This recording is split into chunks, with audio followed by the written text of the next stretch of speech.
Hi, I'm Bala, a CS player trying to master Valorant. After my 20-day challenge hit 100,000 views, a former Tier 2 pro, 7 times Radiant player DM'd me. Meet Fearozen.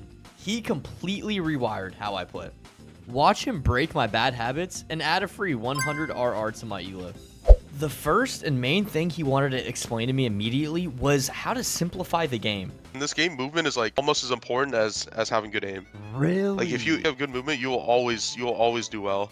I've been so focused on the aim portion of Valorant that I've never really tried to grind out my movement as well, so this was a pretty crazy take to hear. And since you don't have to counter strafe, like there's a lot more emphasis on like having like good movement.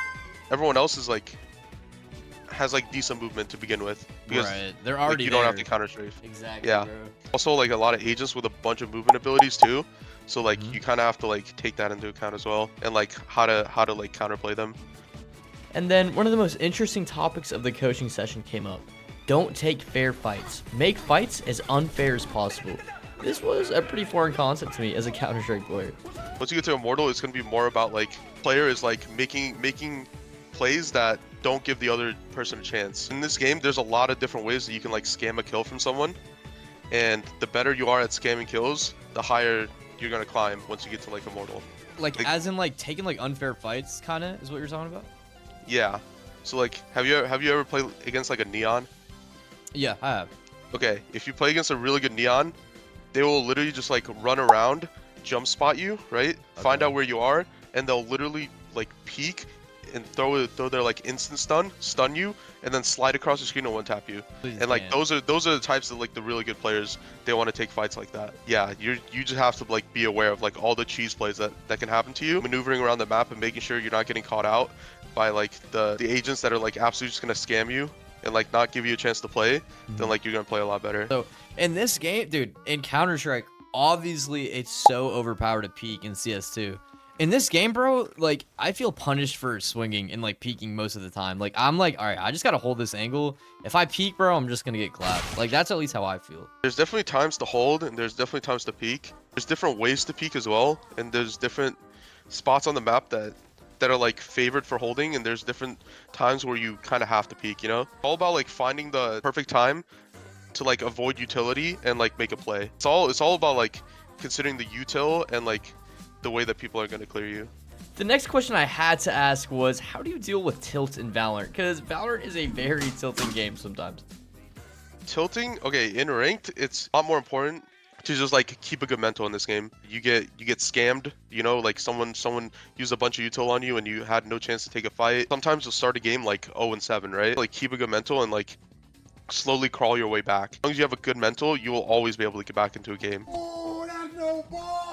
So we talked about the basic fundamentals, but now it was time to show me how it works in practice.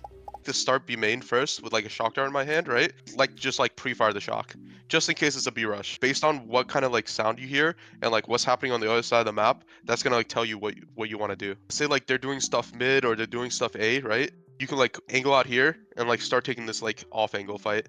They're swinging like so close to this wall right here, right? So you're basically gonna always have a favorite peek. Come peek B main and let me know when you can see me. I'm just gonna clear it like I do normally. Yeah, just like slowly. We can't see you. Nope. I can see you. You can see me. Yeah, I can see you. I can shoot at you. Yeah, you can see me, and I literally can't see you. He taught me how to hold good off angles, but he also taught me how to counter it as well. Common angle that people can be on, right? So I'll literally crouch peek into it. You peek, you throw off their crosshair placement. Peek, you peek into a crouch. If they're there, you obviously kill them, but if they're not, you unpeek. And this is to throw off angles, is what you're saying. Yeah, and then you can do it on the next angle as well. Plus, it like also makes you like more susceptible to like making them mess up, you know? Yeah. So like throwing off crosshair placement is like really strong in this game as well. And like I don't even have to think about it now, you know? I just naturally do this. That's like the number one thing that like a lot of people don't understand about mechanics and like the lower ranks, right? Is like how like complex it can be and like how many different things that you can do just like throw off your opponent. And like the other person that I'm fighting, they're not even gonna understand how I just cooked them, you know? But I'm gonna know, you know? How can you prevent whiffing, dude? Like, I know that's a dumb question, but like, this is a game where you shoot 3 bullets, and if you whiff those 3 bullets, you're dead. So like, How can you prevent whiffing, bro?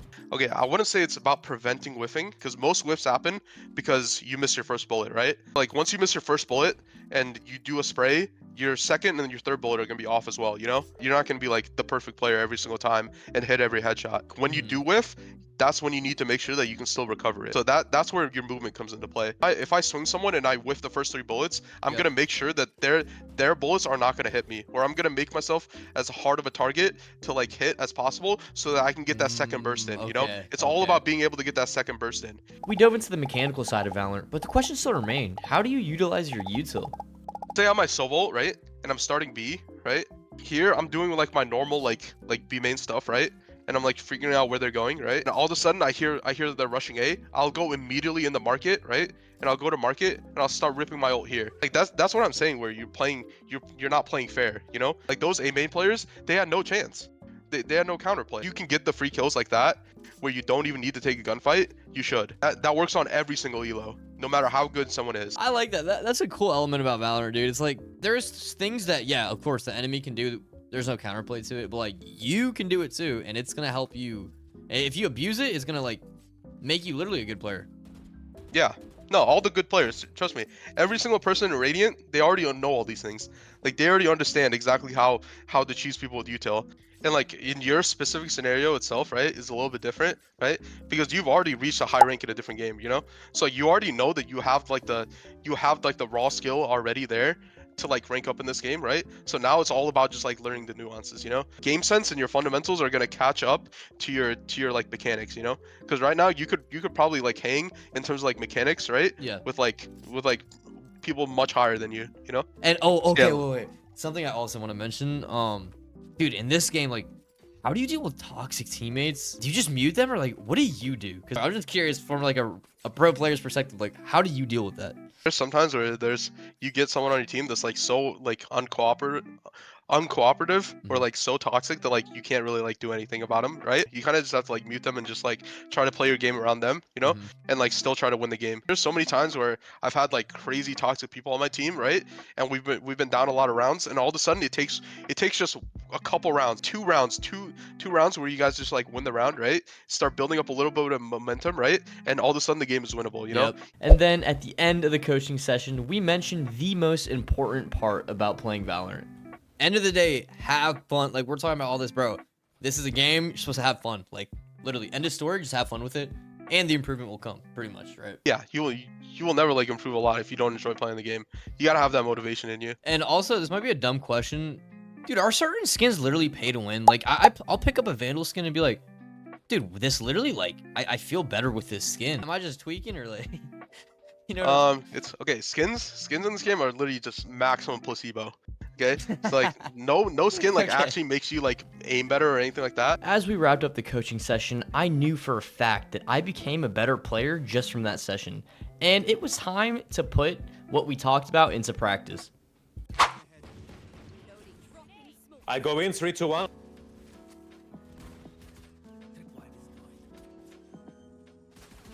Neon's out. Neon's out. Neon dead. Neon dead. Reyna elbow. He's out. Reyna elbow. Oh no! Nice shot. Reyna elbow. Sheriff. Nice. He was flank. He was flank. Oh,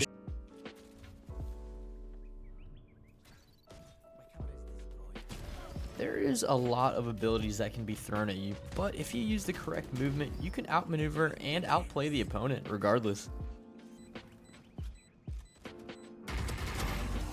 Nice. Good round.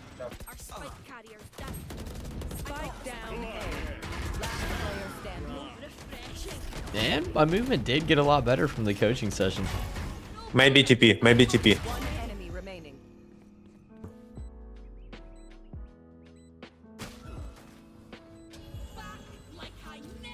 Kick us up. Kick us up.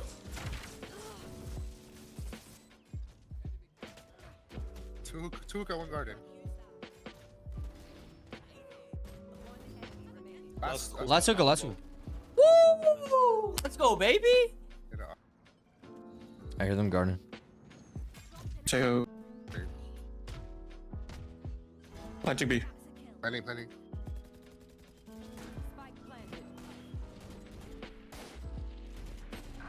Oh, Chambers hookah. Chamber dead. Elbow. Left side, left side. CT, CT, CT, CT, CT, CT, CT, CT, CT, CT, CT, CT. Keep defusing, keep defusing. No, dude, that guy's killing me, bro. Nice. I had to yell this so many times because none of you reacted.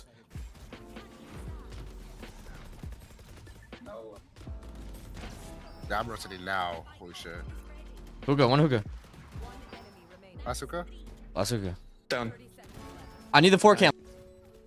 Yep, you killed him. There is chamber also, so time. Time to go, boys. One U-hole, I don't know where is the second. I don't know where is last. Oh, last word! Jeez. I wanted to stick the spike so you could attack. Damn.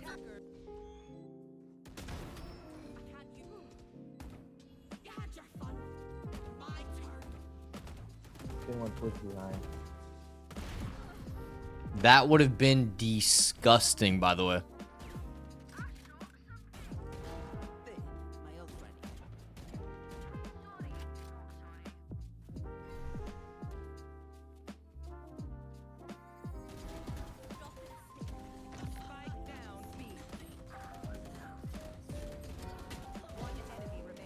Where? Nice.